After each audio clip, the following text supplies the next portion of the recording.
Et bonjour à tous, on est encore une fois à l'Angers Geek Fest 2025, de retour donc sur le plateau. Et je suis pas tout seul, je suis avec Yumi. Seka Yumi. Seka Yumi. Voilà, que je dise dans le bon ordre. Voilà, merci. Seka Yumi qui est avec moi aujourd'hui pour se présenter, un petit peu ce que tu fais. Voilà. Je vais te laisser la parole. Ok. Alors du coup, moi c'est Seika Yomi, je suis cosplayer depuis presque 10 ans. Okay. Donc je crée tous mes costumes à la main. J'ai fait énormément de concours, surtout depuis ma première sélection CFC en 2020, juste avant le Covid. Okay. On a été confinés la semaine juste après, donc impeccable. Voilà. Et depuis vraiment cette sélection, j'ai compris comment un peu un concours fonctionne et j'ai jamais arrêté. C'est-à-dire que je fais un costume, je l'emmène en concours et du coup ça m'amène aujourd'hui à refaire la CFC et à être invité un peu partout. Ouais, voilà. Ouais, c'est ça. Et donc là, Angers Geek Fest, c'est ta première édition, deuxième, troisième Je viens à Angers Geek Fest depuis la toute première édition, post-Covid. Okay. Et alors j'étais en visiteur. Au début, par exemple, j'ai fait le concours les 4 premières années. Ok. L'année dernière, je l'ai pas fait et aujourd'hui, cette année, du coup, ils m'ont invité et c'était. Donc là, il y a une évolution. C'est ça, c'est une sorte de boucle bouclée parce que Angers, c'est une convention qui me tient à cœur. Avec mon groupe d'amis, on a fait la première édition tous ensemble. On s'est surtout rencontrés ici et du coup revenir maintenant et du coup mon ami est invité aussi sur stand. On était jury hier ensemble, donc c'est gratifiant. Ouais, c'est ça. Tu passes de cosplayer, on va dire. Alors, pas amateur, mais débutant, voilà, à aujourd'hui carrément invité et jury des cosplays. C'est ça. C'est vraiment. Et puis, c'est bête, mais quand j'ai commencé le cosplay et que j'ai vraiment connu tout ce que ça peut apporter derrière, c'était mon rêve. Ouais. La première fois que j'étais invitée en salon ou juste pour être jury sur un concours, j'étais là en mode mais c'est pas possible, comment ça peut m'arriver à moi Je suis encore ce petit bébé parmi tous les grands. Alors comment on en vient? Comment t'en es venu à déjà te dire j'ai envie de faire du cosplay, ça m'intéresse, ça me plaît. Quelles sont les compétences que tu avais au début ou que tu as développées? Voilà, ton parcours quoi. Alors j'avais 14 ans. J'avais un copain, un pote au collège qui me dit viens, il y a une petite convention à côté de chez moi, enfin de chez nous, c'est sympa parce que lui, de sa famille, connaissait déjà cet univers et vu que j'aimais bien les mangas, il m'a emmené et c'était la révélation. En fait, j'ai découvert l'univers des conventions et du coup j'ai fait mon premier costume pour la Japan Expo qui était un mois plus tard. Ok. Ce premier costume, un maillot de bain, des petites pièces d'armure en carton, un collant vert qui vient de chez La Foire Fouille et puis c'est tout. Hein. Franchement, rien de fou, mais c'était le début. J'ai commencé à tatillonner comme ça. Après, j'ai toujours été très créatif, très manuel, très art plastique et du coup, découvrir le cosplay où tu rassembles énormément de compétences comme ça en faisant une seule passion, c'est incroyable. Et de porter le personnage derrière. Il l'incarne, il y a vraiment un côté roleplay, vraiment incarner le personnage. Les gens qui se retournent et qui décident de prendre des photos, ça aussi, un aspect qui est gratifiant. Bah oui, on est des personnalités publiques quand même. Autant nous-mêmes que le personnage qu'on a décidé d'incarner. Je sais qu'aujourd'hui, mon personnage est très connu grâce à Genshin Impact. Même les non-joueurs le connaissent relativement bien et ça fait sensation. Quand je suis dans les allées, tout le monde sont là, oh, Bennett, il y a un Bennett. Alors que par exemple, mon costume d'hier, pour le coup, personne ne connaissait. En plus, c'est pas une version officielle. Donc là, je suis passée beaucoup plus chill. Ça permet aussi, on peut choisir ce qu'on porte pour être plus ou moins tranquille des fois. Ouais, c'est ça. Et puis peut-être aussi, comme on le disait, d'incarner un personnage, d'avoir vraiment... d'être quelqu'un un peu différent de la vie quotidienne aussi, il y a cet aspect-là qui est... La dernière convention que j'ai fait, j'ai un ami justement qui m'a fait la remarque. Il m'a dit, c'est fou parce que toi de base t'es super introverti et très timide. Et en fait quand je suis en Bennett, j'ai l'énergie du personnage. C'est-à-dire qu'inconsciemment je me mets un peu en mode enfant qui va un peu courir dans tous les sens et ça me met une énergie presque d'extraverti naturelle. Et on endosse vraiment le truc. Mais alors qu'est-ce qui te donne cette énergie en fait? Parce que c'est vrai que souvent c'est quelque chose que j'ai remarqué, les cosplayers ont cet aspect un peu, c'est vrai, à la base timide, assez introverti, et au final quand ils se cosplay, ça se dit comme ça, voilà, ils sont une autre personne. Qu'est-ce qui te donne la force en fait? Je pense qu'on est tous différents, forcément. Mais c'est vrai que j'en connais beaucoup qui sont très introvertis. En fait, on est là, on fait nos costumes dans notre coin. Et puis, en fait, en convention, ça va être le moment où on va donner toute notre énergie sociale. Et, de l'année. C'est ça. Et puis, typiquement, avec Bennett, j'ai ce roleplay facile, mine de rien, à endosser. Par exemple, quand je fais des persos, je fais pas mal de creepy ou de meurtrier. Alors là, je me fais kiffer à faire un peu peur aux gens, avoir cette démarche un peu détraquée. Et du coup, c'est mettre cette cape pour une journée, pour quelques heures. Ça dépend combien de temps on porte le costume, etc. Mais ouais, c'est juste endosser ce rôle comme si on était sur une scène de théâtre, mais en fait, dans des allées. C'est ça. Alors, la question qu'on doit sûrement te poser souvent, combien de temps pour un costume? Là, celui-ci, par exemple, que tu portes? Alors, combien de temps? Ça dépend du costume, forcément. C'est ça, bien sûr. Celui-là, je m'attendais à la question, j'ai même pas vérifié. Il faut savoir que je bosse assez rapidement sur mes costumes en général. D'accord.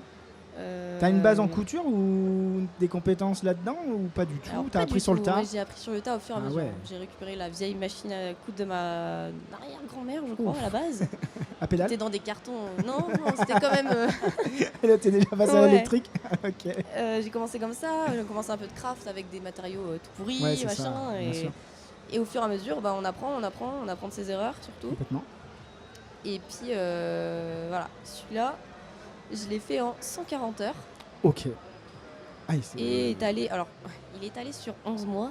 Parce qu'en fait, j'avais commencé pendant l'été, j'ai fait une grosse pause parce que je trouvais pas le cuir pour mon pantalon.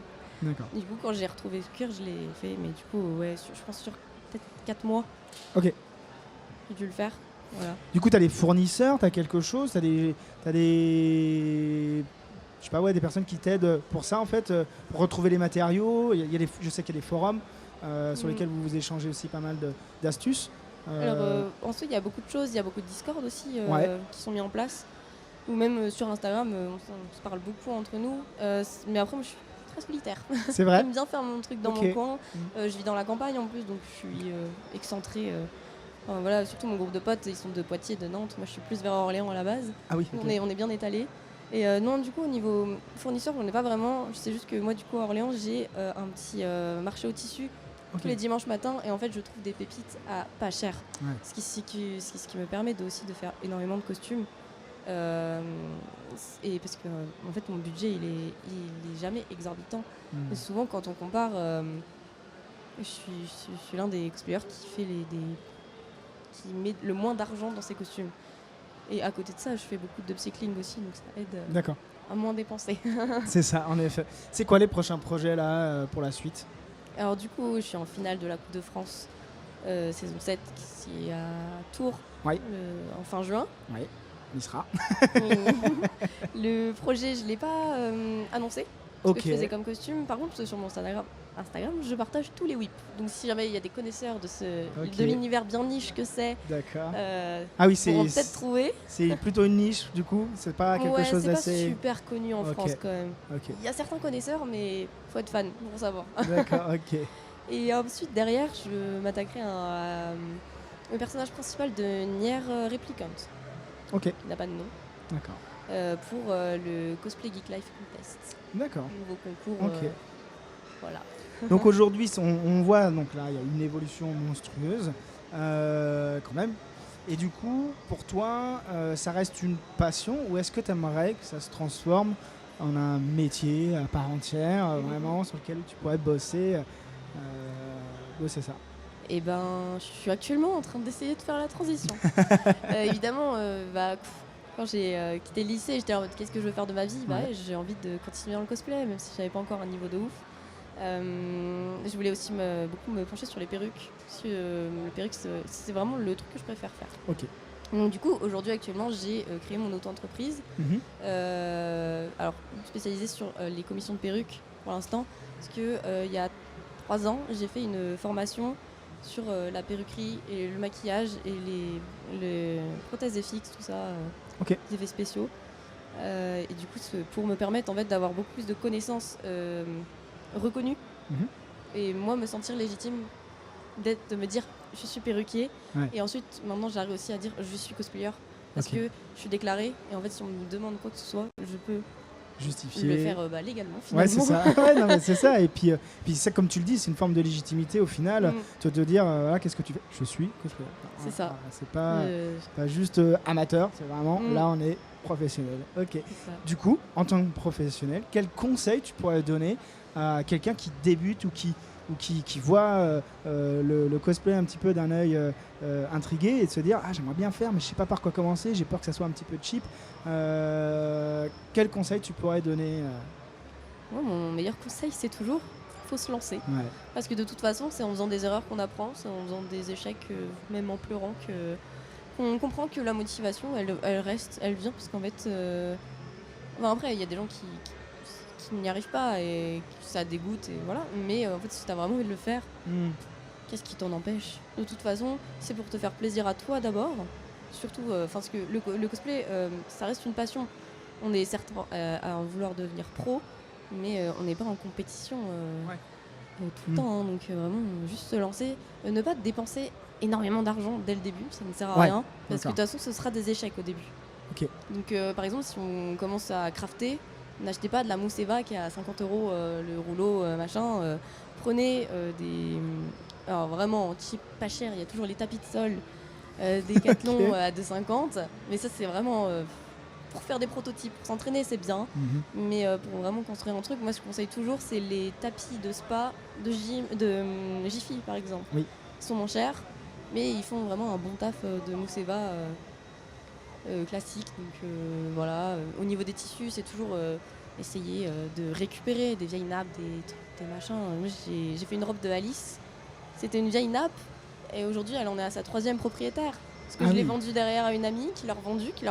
Et comme quoi, une vieille nappe à 4 € en recyclerie, bah ça fait. Ouais, c'est ça. Ça fonctionne, les vides-greniers, les ressourceries. Faut commencer petit. En tout cas, sur l'achat, il vaut mieux éviter de se ruiner. D'accord, je comprends l'idée. Est-ce qu'éventuellement, alors j'ai perdu une de mes questions, elle reviendra, ça m'arrive souvent.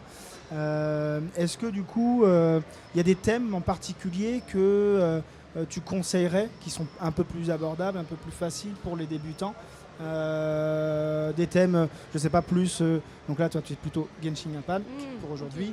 Est-ce que Disney c'est facile à faire ou au contraire c'est le piège? Qu'est-ce qui... C'est vrai que le conseil que j'ai oublié de donner, c'est ne vous lancez pas dans une grosse armure par exemple. En fait commencez petit, commencez vraiment avec un projet qui va vous faire découvrir une ou deux techniques. Ensuite le prochain ce sera un peu plus de techniques différentes, etc. Du coup au niveau des univers forcément ça joue. Typiquement Genshin, ce sont des costumes très compliqués. Déjà comprendre quelle pièce va sur quelle pièce, comment c'est construit, comment ça tient, c'est très compliqué. Au niveau réalisation aussi du coup. Par exemple Disney, c'est qui tout double en fait. Parce qu'en soi une grosse robe de princesse c'est pas non plus très simple à faire. Mais si on prend l'exemple d'Alice au Pays des Merveilles, ça reste une petite robe très simple. Je sais pas, faire une... Mais après il y a aussi les perruques chez Disney qui sont quand même bien travaillées. Donc en fait il faut trouver des designs déjà surtout qui nous plaisent. Parce que sinon on peut trop vite se dégoûter. Quelque chose qui nous plaît, pas trop difficile à faire. C'est ça. Est-ce que vous êtes comme les auteurs de romans, et à un moment un petit syndrome de page blanche, syndrome de je ne sais plus quoi faire? Est-ce que ça arrive? Alors je sais que j'ai une amie qui, oui, ça lui arrive. Ok. À un moment, elle se dit. Ça tourne un peu en rond dans les projets. Elle est plus très gros projets et pas nombreux projets comme moi. Ok. Du coup, c'est de trouver toujours lequel potentiellement faire qui fonctionnera peut-être le plus, etc. Et alors que moi, je suis très petit projet couture rapidos. Comme ça, derrière, je peux les revendre aussi. Pour financer d'autres, les prochains. Et en fait, j'ai une liste de projets, mais interminable. C'est-à-dire que depuis que j'ai commencé à regarder des mangas, je notais tous les trucs. Alors, c'est des petites tenues d'écolière, mais une fois que c'est fait, supporté, je fais un shooting, je les sors une fois en convention, et puis après, je les revends et ça fait un petit truc, un petit budget. Et puis, j'ai ma liste de gros costumes, du coup, pour les concours, tout ça, et qui en fait n'arrête pas de se démultiplier parce que depuis que j'ai eu une PS4, c'est vrai qu'avec les jeux vidéo, ça offre tellement de choix. C'est ça, complètement. Ok, bah écoute, je te remercie. Merci à vous. Merci d'avoir accepté notre interview. Et puis, on se dit à une prochaine. Mais carrément. Merci. Merci.